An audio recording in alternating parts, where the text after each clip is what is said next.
The early morning sun peeked through the diner's windows, casting warm streaks across the freshly wiped tables. Mai moved with quiet grace between the booths, her footsteps falling in perfect rhythm with the old radio's soft music. The smell of coffee and warm pancakes filled the air as she started another day at Golden Spoon Diner. As she arranged silverware on tables, Mai couldn't help but hum along to Beethoven's Moonlight Sonata playing faintly in the background. Her fingers tapped invisible piano keys against her apron, a habit she'd never quite shaken since putting her music studies on hold 2 years ago. The morning regulars had grown used to her gentle humming, some even timing their breakfast visits to catch her unconscious performances. "The usual, Mr. Lee?" she asked, approaching the corner booth where an elderly man sat with his newspaper. He nodded with a warm smile, already knowing his coffee would arrive at the perfect temperature, just like every morning. Mai had memorized each regular customer's preferences like she once memorized musical scores. The morning rush began as office workers streamed in, their voices mixing with the clinking of plates and cups. To me, it wasn't chaos, it was an orchestra. The sizzle of bacon became her percussion, the ding of the order bell her cymbal, and the murmur of conversations her string section. She conducted this everyday symphony with her coffee pot as her baton. Behind the counter, she caught glimpses of her reflection in the chrome coffee maker. Sometimes, she still saw that conservatory student who practiced 6 hours a day, dreaming of concert halls. But life had other plans when her mom got sick, and tuition payments had to become medical bills instead. The diner's owner, Mrs. Park, watched from behind the register as Mai expertly handled the morning crowd. She noticed how the young waitress turned simple tasks into an elegant dance, the way she balanced plates along her arm with perfect poise, how she seemed to anticipate customers' needs before they spoke, and most notably, how her presence somehow made the entire diner feel more peaceful. "You're making those plates dance again," commented Rose, another waitress, as Mai smoothly slid a stack of pancakes onto a table while dodging a running toddler. Mai laughed, continuing to hum as she scribbled down another order. The tune had switched to Mozart now, and her pen moved across her notepad in time with the melody. As the morning sun climbed higher, more regulars filtered in. There was the young writer who always ordered tea and toast, typing away on her laptop. The construction crew from the site down the street, their bright vests adding splashes of color to the diner's muted tones. The retired teacher who solved crossword puzzles while sipping her orange juice. Each of them had become part of May's daily composition.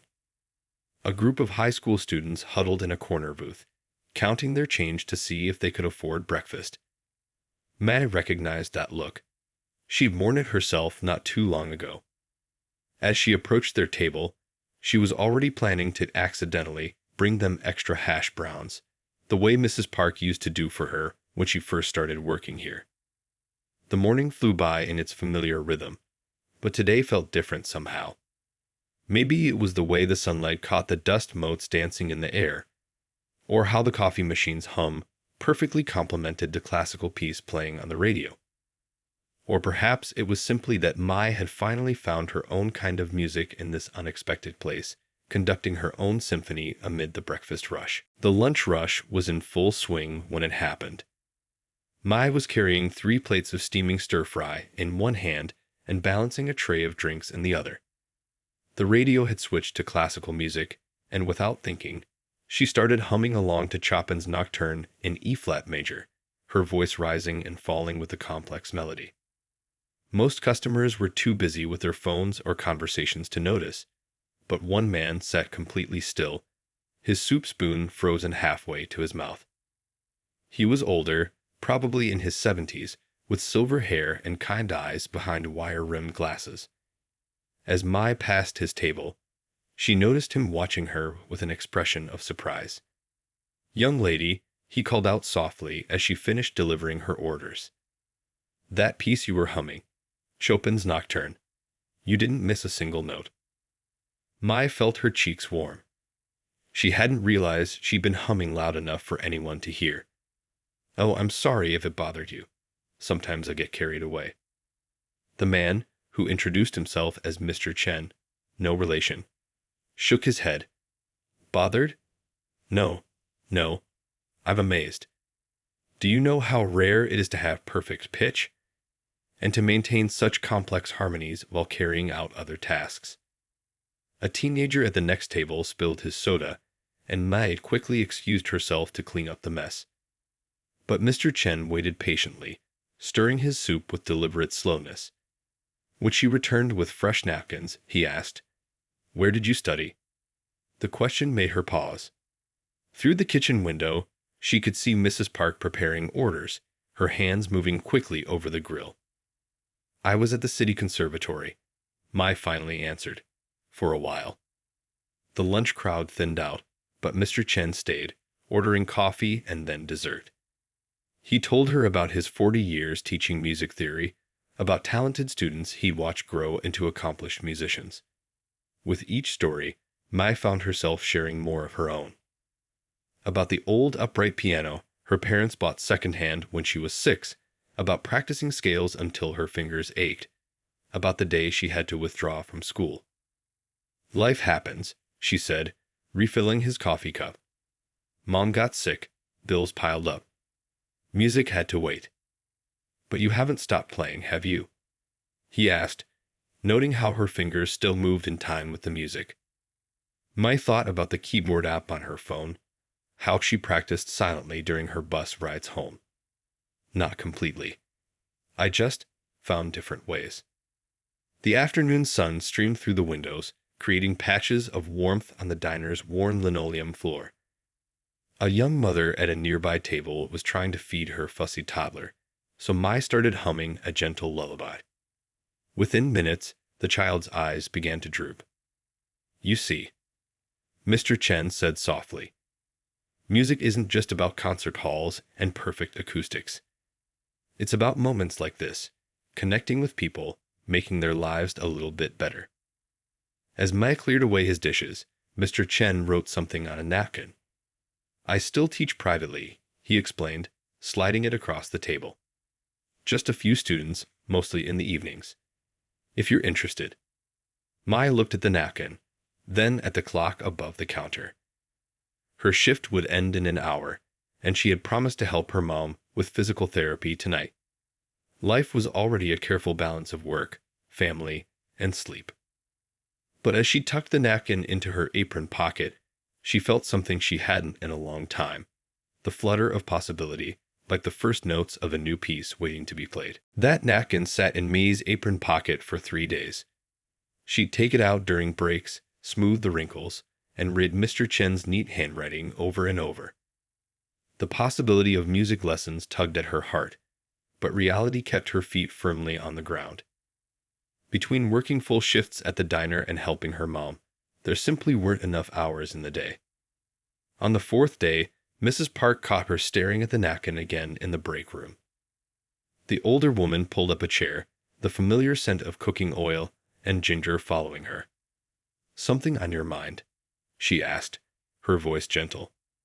Mai hadn't meant to tell her everything, but somehow the whole story spilled out. About Mr. Chen's offer, her old dreams of becoming a musician, and the practical reasons why she couldn't accept. Mrs. Park listened quietly, her hands wrapped around a cup of green tea. "You know," Mrs. Park said when Mai finished, "before this diner, I wanted to be a chef in a fancy restaurant. Had the training and everything."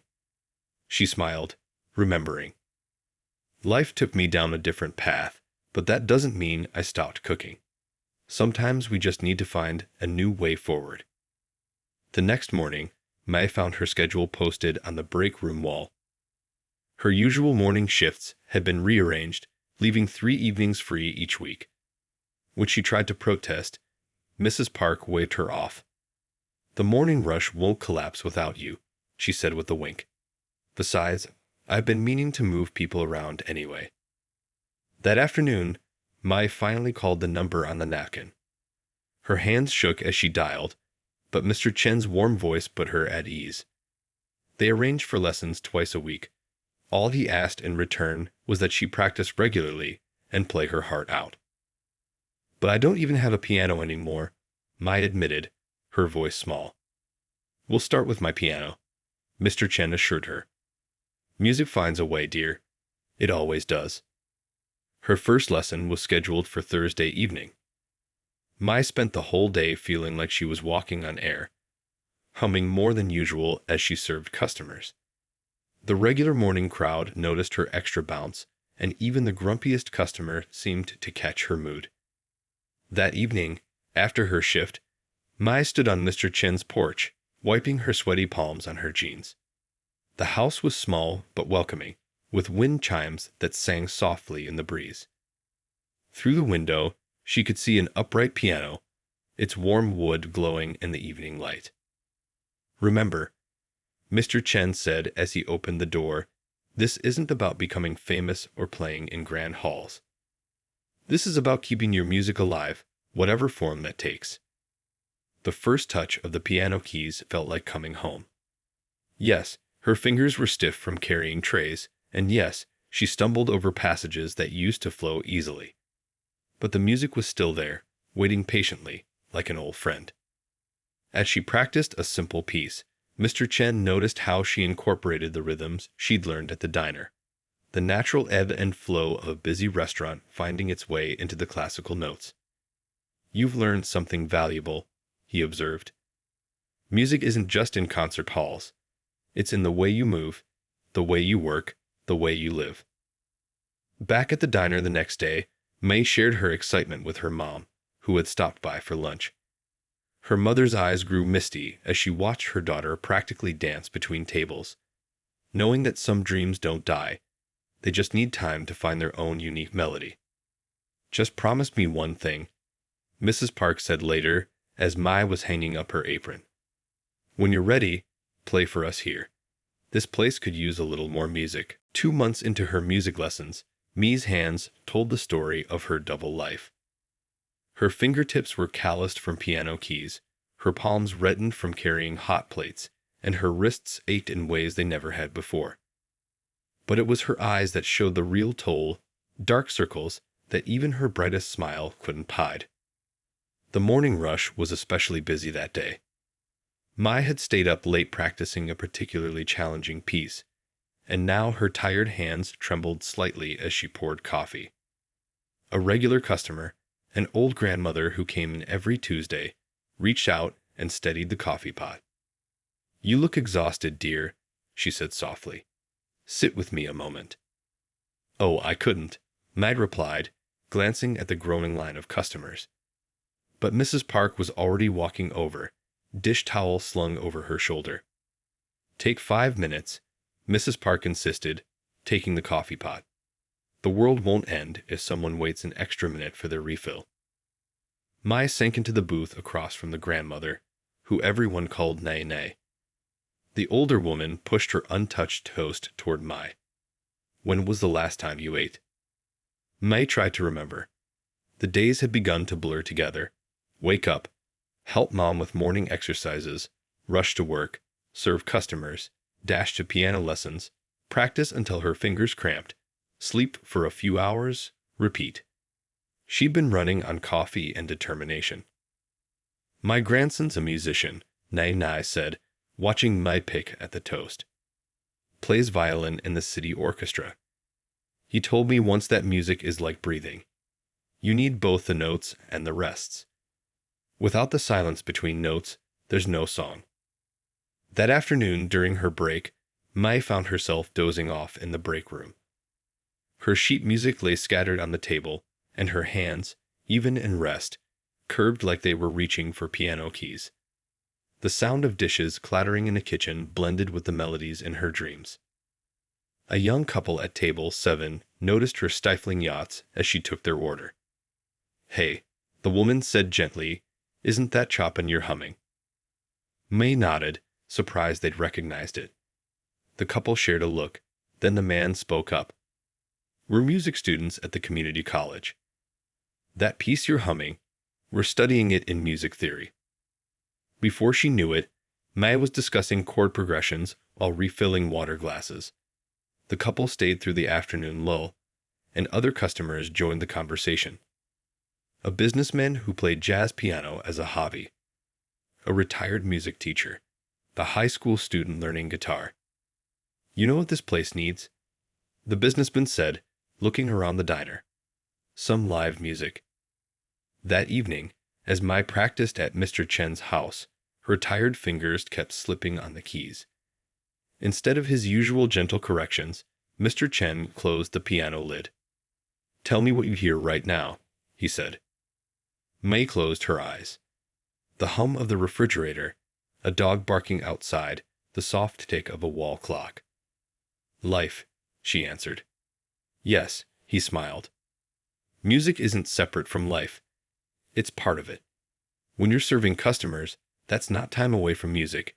It's just a different kind of performance. Every interaction, every moment, it's all part of the same song." That night, Mai sat with her mom, helping her with her evening exercises. As they went through the familiar movements, Mai found herself humming. Her mother smiled, recognizing the lullaby she used to sing when Mai was small. "Your music," her mother said, "it's coming back differently now. Stronger, like it knows where it belongs." For the first time in weeks, Mai slept deeply that night. In her dreams, the sounds of the diner, clinking plates, sizzling grills, morning chatter, transformed into a symphony. And she was there, in the middle of it all, finally learning to conduct both parts of her life in harmony. The old upright piano arrived on a Tuesday morning, squeezed through the diner's front door by 3 delivery men who kept wiping sweat from their foreheads. Mrs. Park stood by the entrance, directing them to the corner she cleared out specially, right next to the big window where morning light streamed in. Maya nearly dropped her serving tray when she saw it. The piano wasn't new. Its dark wood showed signs of age, and some of the keys had yellowed slightly. But to her, it was the most beautiful thing she'd ever seen. Mrs. Park pressed a key, and the note rang clear and true through the morning bustle. "The tuner's coming this afternoon," Mrs. Park said, watching Mi's face. "I figured it was time this place had some proper music." Word spread quickly through the regular customers. The businessman who'd suggested live music weeks ago brought in a small tip jar with a paper piano drawn on it. Nai Nai arrived with a cushioned piano bench she'd found at a thrift store. Even Mr. Chen stopped by to inspect the piano, nodding approvingly at its solid construction. That Friday evening, after the dinner rush had slowed, Mrs. Park flipped the sign on the door to closed. But instead of people leaving, more started coming in. The music students from the community college. The retired music teacher. Families who'd been coming to the diner for years. They filled every booth and chair, cups of coffee and plates of pie scattered across tables. Mi's hands were shaking as she sat at the piano. The keys felt different from Mr. Chen's piano, but somehow familiar too, like they'd been waiting for her. She closed her eyes, took a deep breath, and began to play. The first piece was simple, a gentle Mozart sonata that flowed like a quiet conversation. As her confidence grew, she moved into more complex pieces. Chopin's nocturnes filled the diner with dreams. Beethoven's Moonlight Sonata transformed the everyday space into something magical. Between pieces, she paused to serve coffee refills, her cheeks flushed with joy. Someone requested a popular song, and though she'd never played it before, she picked out the melody by ear, adding her own classical twists. The customers clapped and cheered, some wiping tears from their eyes. Her mother sat in the front booth, beaming with pride. Even on her worst days, when the illness made everything hard, she'd insisted on coming. "My daughter," she told everyone who would listen. She never gave up on her music. The evening flowed like honey, sweet and warm. When Mai played the last notes of her final piece, a lullaby her grandmother had taught her, the silence that followed felt like a prayer. Then the applause started, filling the diner with more music of its own. Every Friday, Mrs. Park announced to the crowd, "Musical dinner nights, spread the word." In the weeks that followed, the diner transformed. Regular customers started timing their visits to catch Mai's impromptu afternoon practice sessions. The music students from the college asked if they could perform too, turning some evenings into informal recitals. A local choir group started meeting there for coffee and spontaneous sing-alongs. Mr. Chen brought his other students to practice during quiet afternoons, filling the diner with scales and simple tunes. "It's good practice," he told them, "learning to play while life happens around you."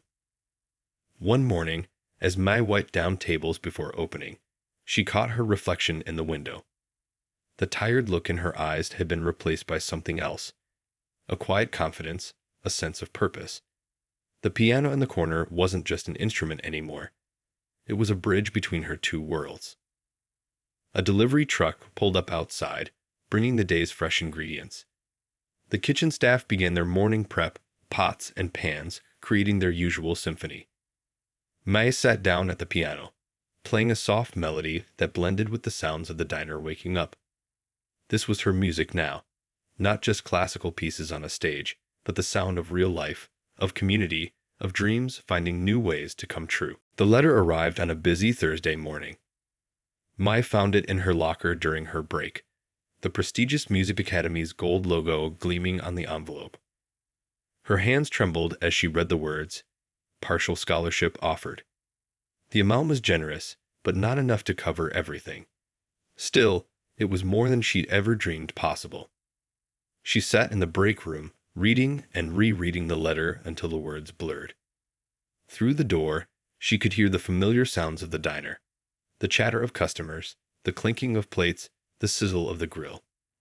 Someone had started playing the piano, probably one of the music students who now regularly visited. Mrs. Park found her there, still staring at the letter. Without a word, she sat down and pushed a cup of hot tea across the table. "Big news?" Mai nodded, sliding the letter over.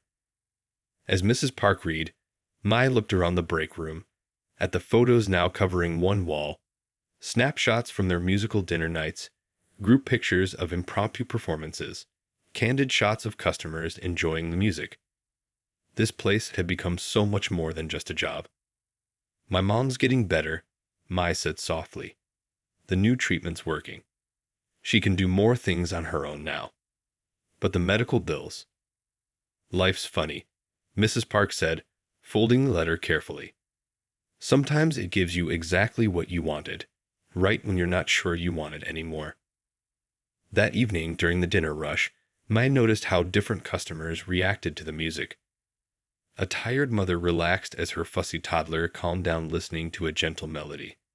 An elderly man closed his eyes, memories playing across his face as someone performed an old love song. Two strangers at the counter started chatting after discovering they both played guitar. Mr. Chen came in for his usual evening tea. He brought a newspaper article about a former student now performing in concert halls across Europe. "Different paths to the same love of music," he said, watching Mai serve customers between piano pieces. The next morning, Nai was waiting at her usual booth, but something was different. She had a small box with her, wrapped in faded paper. "Open it," she insisted, pushing it toward Mai. Inside was a collection of old concert tickets, playbills, and photographs. "From my grandson's journey," Nai explained. "He almost quit music school too. Thought he had to choose between playing violin and helping his family." As Mai flipped through the memories, Nai continued. "But music isn't just about choosing one path. It's about finding your own way to keep it in your life." That afternoon, during a quiet moment, Mai sat at the diner's piano. Her fingers found the keys without thinking, playing a piece she'd written herself. Part classical structure, part diner rhythms, all heart. A few customers stopped eating to listen, but most just let the music blend with their conversations and coffee sips. Then something unexpected happened. A young girl, maybe 7 years old, approached the piano shyly. "Can you teach me?" she asked, her mother watching from their booth. Before Mai could answer, more people spoke up. The businessman offered to help with fundraising. The music students suggested organizing a benefit concert. Mrs. Park started talking about turning the diner's storage room into a small teaching space.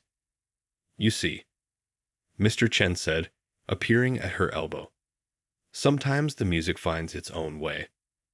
That night, Mai sat at her kitchen table with her mother, the academy's letter between them. Her mom reached across and squeezed her hand. Whatever you choose, she said, your music has already made a difference. Just look at what you've created here. Mai thought about the diner, about the community that had grown around that old upright piano. She thought about the young girl asking for lessons, about the tired mothers finding peace in the melodies, about the strangers becoming friends over shared songs. The answer, she realized, had been playing itself all along, in every note, every smile, every moment of connection. Sometimes the grandest dreams come true in the simplest ways. 1 year later, the Golden Spoon Diner hummed with a special kind of energy. Streamers hung from the ceiling, and extra chairs had been squeezed between tables. A hand-painted banner read Conservatory Night, and every seat was filled. Mai moved between the tables in her familiar dance, but now she wore a different apron, one with sheet music patterns that her mother had sewn for her. 3 nights a week, she attended evening classes at the Music Academy, thanks to a combination of her partial scholarship and the surprising success of the diner's fundraising concerts. The rest of her time was split between waiting tables and teaching piano to a growing group of students. The storage room had indeed become a tiny music room, with a digital piano for lessons. But tonight was special. Tonight was about showing how dreams could grow in unexpected ways. Ready? Mrs. Park asked, adjusting the microphone stand they'd borrowed from the community center. Mai nodded, looking out at the familiar faces.